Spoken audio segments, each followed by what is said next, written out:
آیت اللہ سستانی ہمارے دیگر فقہا بھی یہی قید لگاتے ہیں۔ آغا سستانی فرماتے ہیں کہ احتیاط واجب کی بنا پر آپ ایسے شخص کو نہیں دے سکتے جو بے نمازی ہو یا جو شرابی ہو یا جو کھلے عام گناہ کرنے والا ہو۔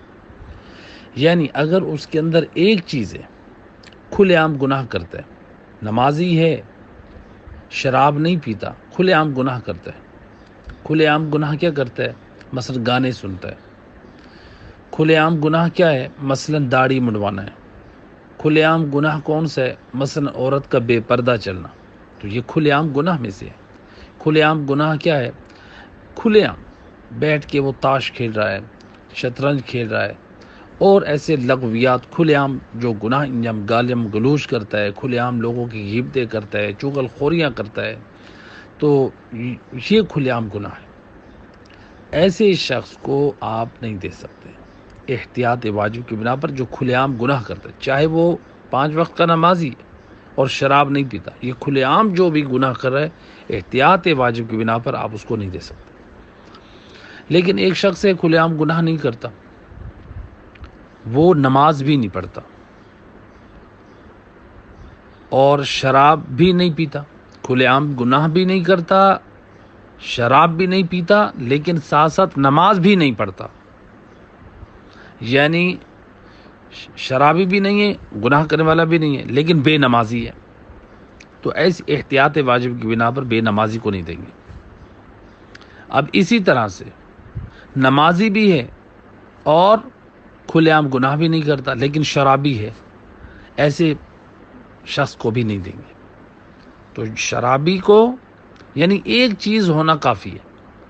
اگر ایک چیز کسی کے اندر ہے، مثلا شرابی ہے، آپ احتیاط واجب کی بنا پر نہیں دے سکتے۔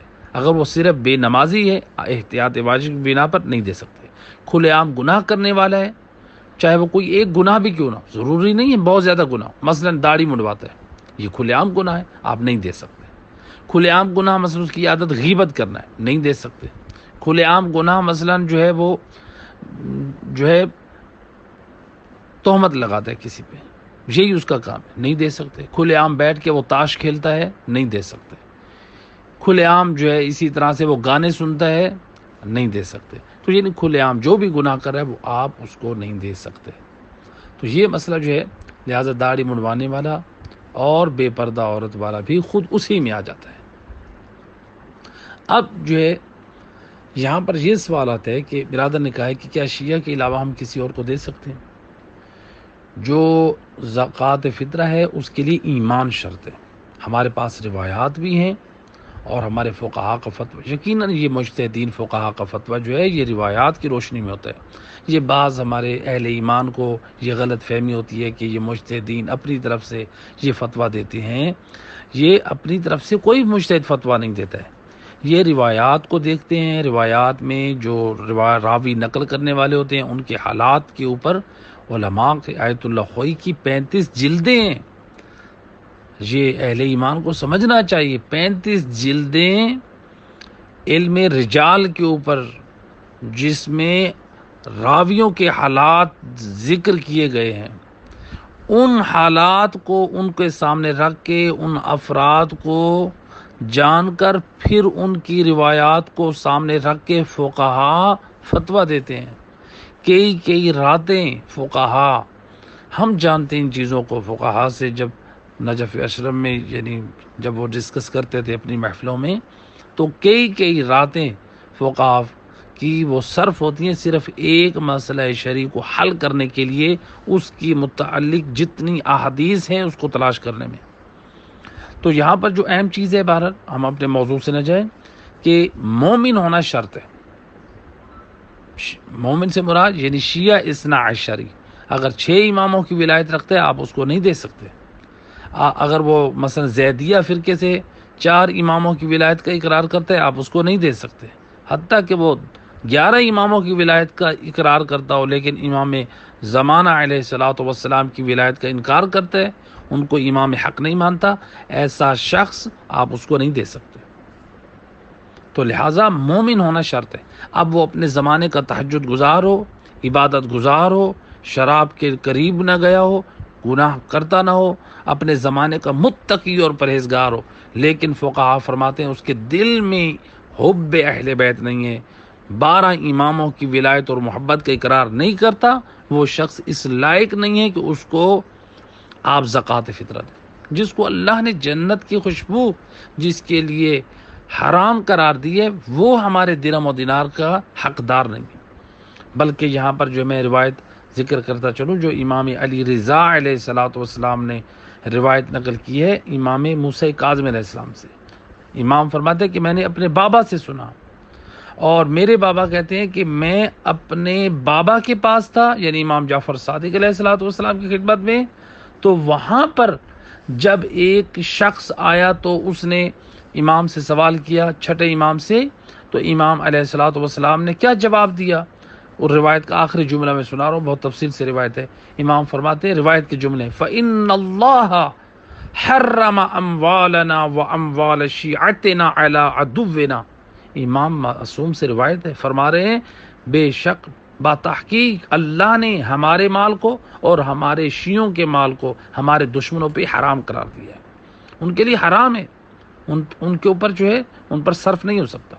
اور دوسری روایت ہے جو وسائل الشیعہ میں اسی یعنی باب زکوٰۃ میں رسول اللہ سے روایت ہے، آپ فرماتے ہیں صلی اللہ علیہ وآلہ وسلم فرماتے ہیں المتصدق بعدائنا قصارق فی حرم اللہ۔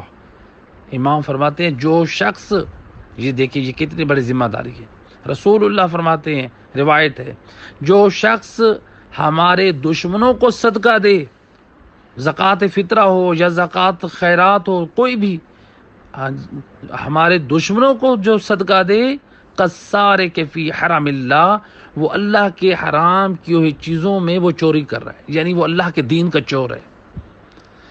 جو رسول اللہ کی روایت کے مطابق کیا، وہ اللہ کے دین کا چور ہے، اللہ نے جس چیزوں کو حرام قرار دیا ہے وہ اس کو حلال کر رہا ہے۔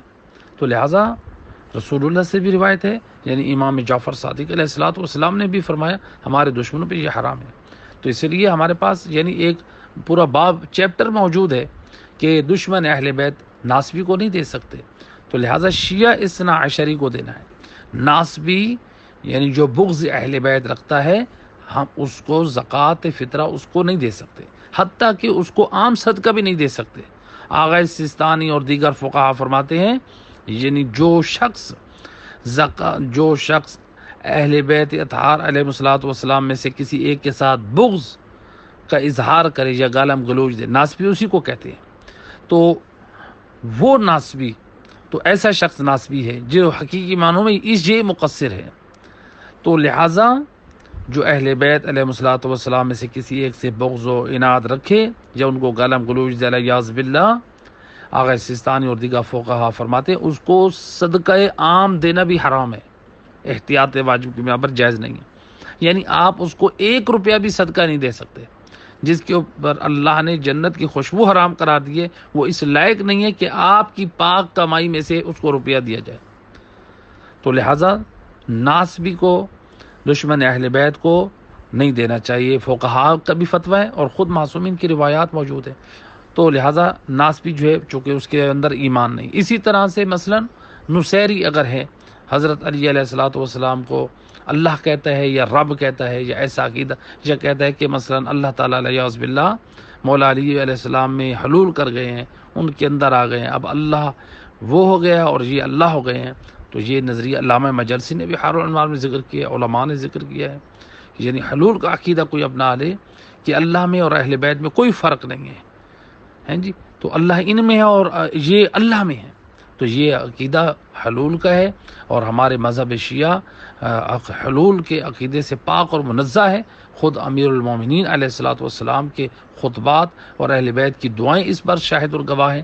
تو لہٰذا جو نصیری اگر ہے کوئی عقیدے میں اور جو ہے وہ غالی ہے، تو ایسے شخص کو بھی، چونکہ وہ بھی شیعہ اثنا عشری نہیں ہے، وہ بھی 12 اماموں کی ولایت کا وہ ظاہری طور پہ تو اقرار کر رہا ہے، لیکن اس کا عقیدہ نصیریوں والا ہے، وہ غالی ہے، تو ایسے شخص کو بھی آغا سیستانی ہو یا تمام ہمارے جتنے فقہا ہیں جو گزشتہ فقہا ہمارے گزرے ہوں یا ابھی موجودہ، وہ کہتے ہیں جو شخص حکم کفر میں ہے آپ اس کو نہیں دے سکتے. تو لہٰذا جس کو آپ زکوٰۃ فطر دینا چاہ رہے ہیں اس کے لیے مومن یعنی ولایت شرط ہے، یعنی نمازی وہ ہو جس کے دل میں ولایت اہل بیت ہو، اور نہ کم ہو نہ زیادہ ہو. جی، اللہم صلی علی محمد وعلی محمد وعجل فرج.